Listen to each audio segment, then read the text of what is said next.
زمانہ میرے حسین کا ہے، دل دیوانہ میرے حسین کا ہے، جس کی خاطر یہ کائنات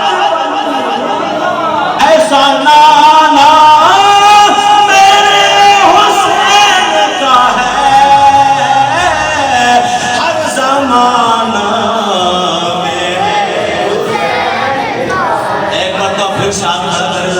حسین کے نام پر ماشاءاللہ لوگ کہتے ہیں غیر اللہ کے نام پر شرک ہے، شرک اندار تے مسلمان ہاتھ نہ کھڑا کر دے گے حسین جناب کے کھلوتے نے صبح محشر تک انجی کھڑے ہی روانی ہے انشاءاللہ۔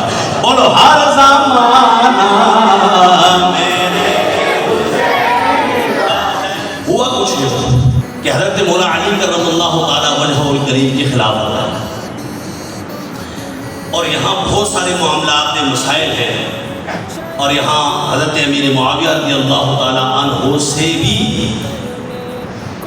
اجتہادی خطا ہوئی، اور آپ نے حضرت مولا علی سے جنگ کی۔ اس معاملے میں مولا علی حق پر تھے، لیکن حضرت امیر معاویہ باطل پر نہ تھے، وہ خطائے اجتہادی پر تھے، سب کے پاس دلیل تھی۔ بہرحال یہ واقعہ ہو گیا۔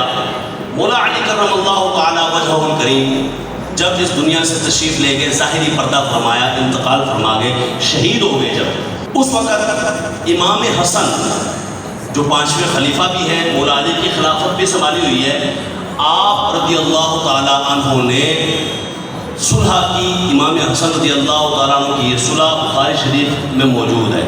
حضور نے پہلے یہ ساتھ فرمایا تھا ان ابنی ھذا سید لعل اللہ ان یصلح به بین فئتین عظیمتین من المسلمین، میرا یہ بیٹا حسن دو مسلمانوں کی عظیم جماعتوں کے درمیان جب خون کی ندیاں بہہ جائیں گی، پھر بھی وہ مسلمان بھی رہیں گے، عظیم بھی رہیں گے، یہ دونوں میں صلح کرائے گا۔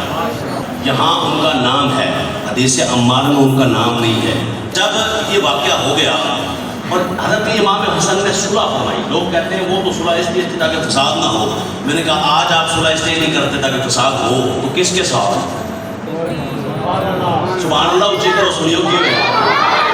تو حسن کے ساتھ ہے، ہم تو امام حسین کے ساتھ ہیں۔ امام حسن نے صلح فرما دی، 20 سال تک اسی طریقے سے قائم رہا معاملہ، اور حضرت امیر معاویہ رضی اللہ تعالیٰ عنہ جو کہ متفقہ طور پر خلیفہ تھے، امام حسین 20 سال تک اس خلافت میں سلامت رہے ظاہری زندگی کے مطابق۔ ویسے تو آج بھی الحمدللہ امام حسین زندہ ہے۔ حضرت امیر معاویہ رضی اللہ تعالیٰ عنہ امام حسین کی کوئی جنگ نہیں، کوئی لڑائی نہیں، کوئی کسی قسم کا مسئلہ نہیں۔ حضرت امیر معاویہ رضی اللہ تعالیٰ عنہ نے فرمایا یزید کو اپنے بیٹے کو یاد رکھ، یہ اتنے بندے سن رہے ہیں، میں جب دنیا سے چلا جاؤں خود خلافت پہ، خود حکومت پہ براجمان نہ ہو جانا۔ حضرت عبداللہ ابن عباس، حضرت عبداللہ ابن زبیر اور حضرت امام علی مقام امام حسین رضی اللہ تعالیٰ عنہ کے سامنے پیش ہو جانا۔ اگر یہ تمہیں مان لیں گے تو بندہ ٹھیک ہے، تو ٹھیک ہے، تو قائم دائم رہنا، اگر وہ تجھے قائم رکھے تو رہ جانا، اگر وہ کہیں نہیں تو ریجیکٹ ہے، تو ٹھیک نہیں ہے، تیری بیعت نہیں کرتے، تجھے نہیں مانتے تو ہٹ جا، تو ہٹ جانا، ان کے سپرد کر دینا، وہ جسے چاہے منتخب کر لیں گے، لیکن اس کے علاوہ کوئی کام نہ کرنا۔ لیکن جب آپ کی تھوڑا عرصہ بعد ڈیتھ ہو گئی، وفات پا گئے، یزید نے چال چلی، فوراً وفد بھیجا مدینہ پاک میں، مدینہ کا گورنر تھا ولید بن عتبہ، اس کو آ کر وفد نے کہا جلدی کرو جناب امام حسین سے بیعت دو، عبداللہ ابن زبیر سے بیعت دو، عبداللہ ابن عباس سے بیعت دو۔ وہ کہہ رہا ہے یزید میری بیعت لے لو۔ کہا کیا ہوا ہے؟ کہا امیر معاویہ دنیا سے پردہ کر کے چلے گئے ہیں۔ کہا اچھا چلتے ہیں، جا کر بتاتے ہیں۔ جا کر کے جناب وفد گیا، تینوں اکٹھے ہی بیٹھے ہوئے تھے۔ وفد نے آ کر کے کہا آپ کے لیے مدینہ کے گورنر کی طرف سے پیغام آیا ہے، آپ جلدی سے اس کے پاس آ جائیے۔ حضرت امام حسین رضی اللہ تعالیٰ عنہ نے فرمایا میں جاتا ہوں۔ حضرت عبداللہ ابن عباس نے فرمایا آپ جائیے لیکن بندے بھی ساتھ لے کے جائیے۔ امام پاک بڑے ہی زیرک، بڑے ہی سمجھدار، دانا، اللہ کی عطا سے بڑے ہی دماغ والے تھے۔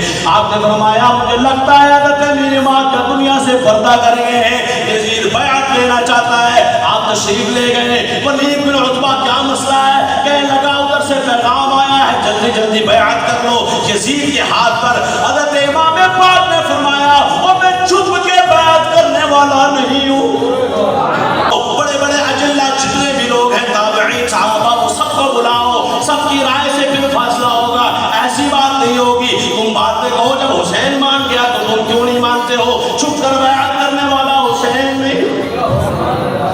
اچھا یہی بات کی تو عبد الملک بن مروان وہاں بیٹھا ہوا تھا، وہ فوراً پاس آیا اور آ کر ولید بن عتبہ کو کان میں کہنے لگا سرگوشی کر کے، پھر یہ وقت ہاتھ میں نہیں آئے گا، جلدی جلدی پکڑ لو اسے۔ یہ بات امام پاک نے سنی، آپ نے فرمایا کیا بکواس کر رہا ہے بدبخت آدمی، تو سامنے آپ جو حسین بتائے تو ہے کون؟ امام پاک باہر تشریف لائے، ساتھیوں کو بتایا، ساتھیوں نے مشورہ دیا فلاں جگہ سے بلا لیتے ہیں، ادھر سے بندے بلاتے ہیں، ادھر سے بلاتے ہیں، پھر کچھ کرتے ہیں۔ آپ نے فرمایا نہیں، میرے آقا نے فرمایا تھا یہاں لوگ خون خرابہ کریں گے، میں آقا کے مدینے پہ خون ریزی نہیں ہونے دوں گا۔ آپ اپنے کچھ خانوادے کو لیا، کچھ لوگوں کو خدام کو لیا، یہاں سے رفتے سفر باندھا۔ پیچھے کیسے کربلا واقع ہوئی؟ یہ معاملہ تھا، یہ منظر تھا۔ اب یہاں سے سٹارٹ ہوا معاملہ۔ امام پاک اپنے خانوادے کے ساتھ، خدام کے ساتھ، کچھ صحابہ کے ساتھ چلے گئے، تشریف لے گئے۔ باقی قوم تھے جو 82 بندے گئے نا، 82 بندے تقریباً 72 تو شہید ہو گئے، 10 واپس آئے۔ تو یہ جو بیچ میں سے چلو آپ 22 نکال دیں تو باقی کون تھے؟ یہ کچھ خدام تھے اور کچھ صحابہ تھے۔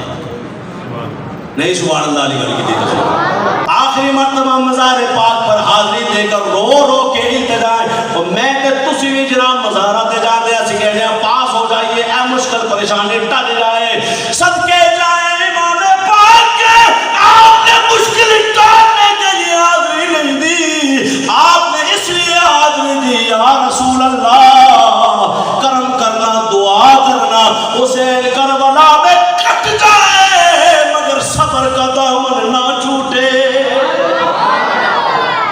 حسین کے قتل پر شمر لعین خنجر چلا رہا ہو، حسین کی زبان پر شکر کے کلمے ہو، الحمدللہ رب العالمین ہو۔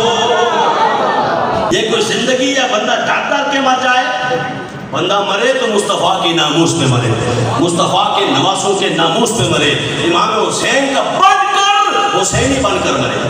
یہ ہے انسان کی اصل زندگی، یہی کربلا کا پیغام ہے۔ یہ کربلا میں امام پاک اپنے قافلے سمیت نماز پڑھ رہے ہیں، سب کو پڑھا رہے ہیں، ساتھ ہی بھائی گولیوں کا زمانہ نہیں ہے کہ کہیں دور نہ سامنے ہی ہے، اور وہاں یزیدی نماز پڑھا رہے ہیں، نماز ہو رہی ہے۔ امام پاک وہ زیادہ ہیں، آپ ادھر کیوں نہیں جاتے؟ میں گل زیادہ نہیں، گل تے آل پاک نے بوز دی ہے، تے بوز ہے تو کی ہویا؟ کسی کہتے نہیں بوز ہے آج میں جہاں نماز پڑھا رہے ہو وہ پیچھے نہیں ہوتی۔ حسین نماز پڑھے اللہ اکبر، تو جس وقت رکوع ہے کہ اللہ اکبر رفع دین کوئی نہیں۔ یہ بات علمی طور پر آپ کو بات کرنا بھائی کہاں لکھا ہوا ہے؟ مصنف ابن ابی شیبہ، امام بخاری کے استاد ہیں، حدیث نمبر ہے 2457، حدیث ہے ان علی، بے شک علی مولا علی کرم اللہ تعالیٰ وجہ کریم، 4 اس کے راوی ہیں اور 4 کے 4 ثقہ راوی ہیں، ایک میں بھی ضعف نہیں ہے، بالکل صحیح حدیث پاک ہے، توجہ کرنا۔ ان علی کان یرفع یدیہ الا فی افتتاح الصلاۃ ثم لا يعود، حضرت مولا علی پہلی مرتبہ رفع دین کرتے تھے نماز شروع کرتے ہوئے، پھر پوری نماز میں رفع دین نہیں کیا کرتے تھے۔ اسی مصنف ابن ابی شیبہ امام بخاری کے استاد نے یہ حدیث لائی ہے، 2461 نمبر حدیث، اصحاب علی و اصحاب علی، فرمایا جو علی کے ساتھ ہوتے تھے، جو علی کے اصحاب ہوتے تھے، جو علی کی صحبت میں رہتے تھے، تو حسین کس کی صحبت میں رہتے تھے؟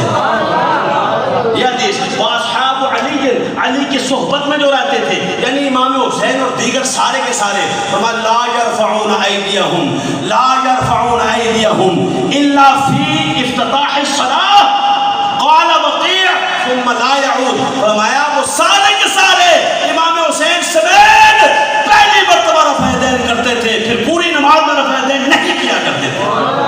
تو نماز ادھر بھی ہو رہی ہے، سنیوں والے حسینی قافلے کے مسافر رہیں گے، دعا کرتے ہیں کہ صبح قیامت ہمارا حشر امام حسین کے ساتھ ہو، ہاتھ اٹھا کر دعا فرمائے ماشاءاللہ، یا اللہ سب کی اس دعا کو قبول فرما، سب